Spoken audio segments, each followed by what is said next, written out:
Whenever someone's curious about Pathfinder Second Edition for the first time and ask how it's different from games like Dungeons & Dragons, I always start with the obvious things. The feat system, the archetype system, the 3-action system, all the normal stuff. But when they really start getting more interested in what specifically about the familiar classes are different in this system than D&D, I always start in the same place: the Ranger. I think the Rangers had the biggest facelift in Pathfinder 2e compared to any other Ranger in TTRPG's history. They've got so much more going for them now besides fighter with a dog. And as such, a lot of people do latch on to the Ranger in Pathfinder, albeit I don't see a whole lot of them being played super often. I see a ton of Ranger theory crafting, but not as many people jumping into a campaign with a Ranger character. And maybe, just maybe, it's because they don't know exactly what they're supposed to do beyond hunting prey and stabbing the same person until they're dead. Did I say that too early? Am I getting age restricted? Anyway, to avoid getting age restricted on YouTube, welcome to my totally friendly, family-friendly, child-friendly, gluten-free, sugar-free, good-for-your-heart, low-cholesterol guide to how to better play the Ranger in Pathfinder 2e, aka 5 Ranger Tips. I want to give a huge shout out to all the members of the No Nut One's Patreon. Everybody on this list is supporting the channel. If you'd like to get your name on that list as well, there's a link in the description where you can pledge for $1, $5, $10, or $20 a month. They all do the exact same thing. They just support me a little bit more. You see, I got through the Patreon plug. I'm not going to make a big deal about it. You know, the bit is still going strong in every single one of these videos, and I don't see it dying soon, but I don't have to scream, especially at 9 in the morning. So let's jump right into this with tip number 5, which is going to be super obvious for a lot of people, and it's not even technically a tip, it's on the character creation page, but I think it's something people need to hear. You can play a strength-based Ranger. This might seem super obvious, especially if you've played Pathfinder for a long time, but a lot of people look at Ranger and think bow plus animal companion, but in Pathfinder that is not all Rangers are. A Ranger can be a dex-based bow character with an animal companion. You can also be an upfront +4 strength Ranger with a great axe, and it's still a viable build with feats to support it. Hell, any of the 3 subclasses can also support a 2-handed strength-based Ranger. Outwit gives you a bonus to armor class, so you don't need to worry about holding a shield or anything like that. You're not penalized for using 2 hands on a weapon. Precision deals bonus damage on 1 hit per turn, which means as a great weapon fighter, you're just looking for that one good hit, and adding an extra d8 of damage on top of that at low levels is insane. 1d12 plus 1d8 plus 4 is gross. And even Flurry can be used with 2-handed weapons. Sure, you get -3 instead of -2 on your second attack, but for weapons, again, like the Great Axe with the Sweep trait, that means that second attack, which deals a little bit of bonus damage from the Sweep trait, now is more accurate than pretty much anybody else doing the same thing. Tack onto any of those feats like Gravity Weapon, which just make you deal even more damage on your hits, and your Ranger can be dealing equivalent damage to the Barbarian. Strength-based Rangers are incredibly viable and incredibly strong. Don't overlook the possibility. Also, if you've still got an okay dexterity, +2 or +3, grab a composite shortbow or a composite longbow for the enemies that haven't gotten close to you yet. You can always switch weapons when they get close, and until then you can shoot from afar and add some of your strength to the damage you're dealing. The Strength Ranger is an unsung hero in Pathfinder. This next tip is going to feel bad to put into practice, but does have its merits and I think is worth mentioning. Obviously, as a Ranger, when you hunt your prey, you want to kill your prey. You want to keep attacking them until they die, and then swap your prey to somebody else. But my tip is that you don't have to kill your current prey to swap your prey. If there becomes a much more important target to kill, maybe there's an enemy who's bearing down on your wizard, it might feel bad to waste an action, but you can swap your prey to that target and then attack them that turn, gaining all of your Hunter's Edge benefits. Again, this might feel like a wasted action in the moment. Why would I go over and change my prey to that guy when I'm already fighting this goblin over here who's already my prey? I might as well kill him first and then go somewhere else. Well, this comes down to identifying and analyzing the battlefield. Sure, you might kill that goblin on your turn, but you might have also killed the goblin attacking the wizard, and because you didn't, the wizard then went down to a critical hit, which spirals the entire fight to being a lot more difficult. I'm obviously not saying switch your prey every single turn, but if there becomes a new target that needs to die, switching your prey over to them is likely going to be more impactful than like attacking a second time at -5. Another thing to keep in mind when switching your prey is pay attention to the initiative order. If you know a creature that is not your prey is going to take a turn after you or a few turns after yours, and you think you can kill them, knocking them out of initiative before they get their next turn is a massive swing in your party's favor. This third tip is 100% just for me, and I'm going to keep screaming this from the rooftop, and hopefully some people will listen because I love it too much.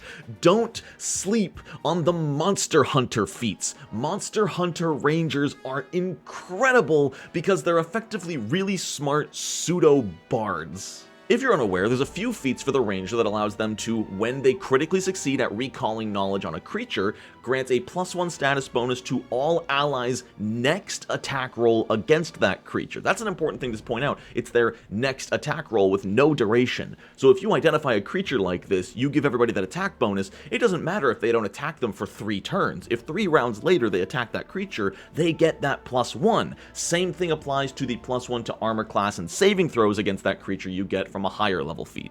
And yes, I'm not going to pretend that this build doesn't struggle early on. The fact that these bonuses only come on a critical success is incredibly brutal when fighting boss monsters, but once you are level 10 and beyond is when this build really skyrockets, so I do recommend it for a higher level campaign, and that's because at level 10 there's a feat that makes it not only now get the benefits on a normal success, but it also allows you to use the nature skill to recall knowledge on anything. And that's so cool. You just get to bump your nature skill to legendary, and you can recall knowledge about any creature from any plane for any reason. It's a really, really fun build. Doesn't matter if you're fighting a diabolic dragon. You as the ranger say, oh yeah, they're gonna attack like this, and then they're gonna use their breathy breath, and then you gotta dodge it. +1 saving throws. I guess this is my Harsk impression. I'm Harsk. That's a dumb joke. So use the Monster Hunter feats. Also, it just gives you more rewards for using recall knowledge, which you should be using anyway. Tip number 4. You can take Animal Companion at any level and it will still be useful because Animal Companions automatically scale up to your current level. If you take the feat at level 12, you get a young Animal Companion with level 12 stats. Now, it's not going to be mature or incredible or specialized. Those are other feats you're going to need to take. But if you're level 12 and you pick up an Animal Companion, it's not going to have 12 hit points. It's going to have the correct amount of hit points for an Animal Companion of that level. Meaning if you don't have any other feats you're looking to take, taking Animal Companion even past level 1 can be a great upgrade. It gives you another body on the field. It gives you another source of hit points for enemies to hit to sort of spread damage out. And just the roleplay opportunities it provides are incredible. Your character starting this bond with a creature that becomes their friend, can engage with the party. Everybody loves a party pet. Let's be real. Even if you find it 19 sessions in, everybody loves a party pet. I guess I'd also say, as a bonus to this tip, is that the hardest part is trying to make it make sense. You know, you have to work with your GM. You can't just wake up one morning with a mountain lion laying in your lap purring as your best friend. You know, ideally talk to the GM, hopefully have something in the story happen that can coincide with a level up where they become your proper companion.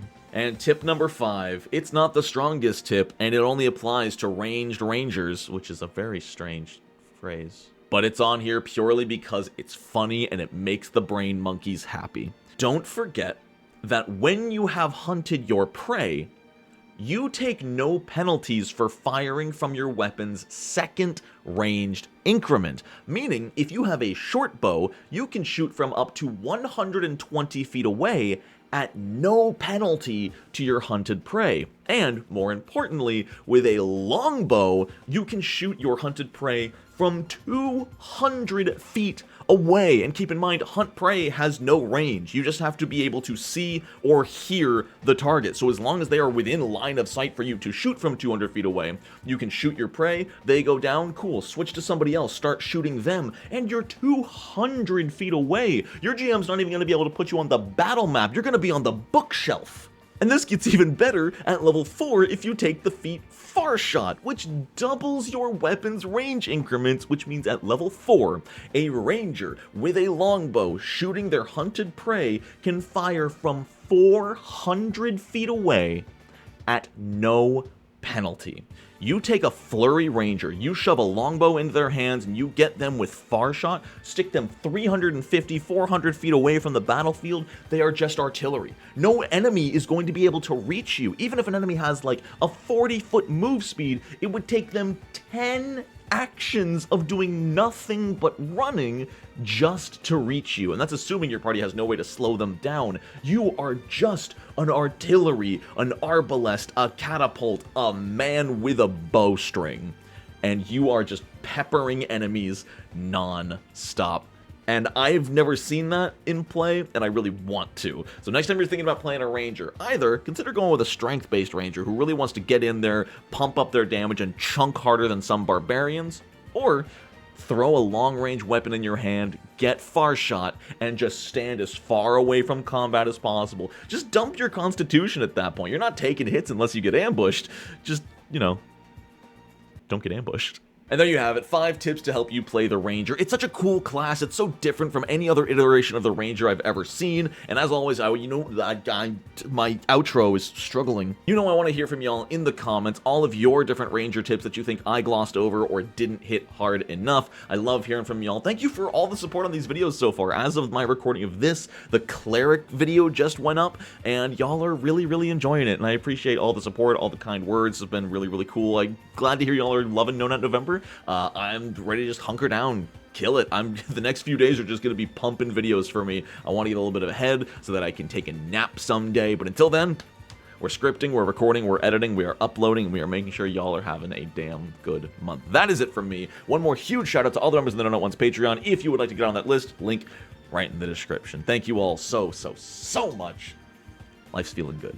I hope you have a wonderful rest of your day. And until next time, No Nat Ones.